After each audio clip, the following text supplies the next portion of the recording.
राज्य कैबिनेट रे बुधवार सन्धार गुरुत्वपूर्ण निष्पत्ति नियाଯାଇଛି। लोकसेवा भवन में आयोजित यह बैठक में मुख्यमंत्री मोहन चरण माझी अध्यक्षता करते। बैठक में अनेक विभाग और कार्यशैली उपर समीक्षा होता। एथिरे नियुक्ति परीक्षा संपर्कित आलोचना सामिल थिला। कैबिनेट बैठक पर मुख्य शासन सचिव मनोज आहूजा गणमाध्यम प्रतिनिधि को सूचना देई कहिसेंति सरकारी चाकरी नियुक्ति प्रक्रिया अनियमितता कले जेल और जरिमाना हेबो।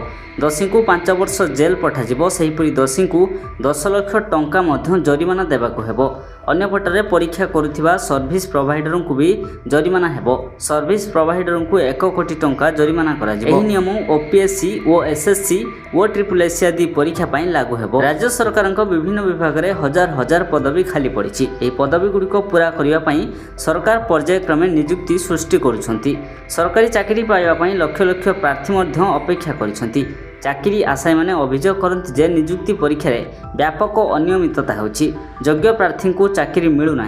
राज्य सरकार जुगान्तकारी पदक्षेप चाकरी आशायी मन में खुशी आनी।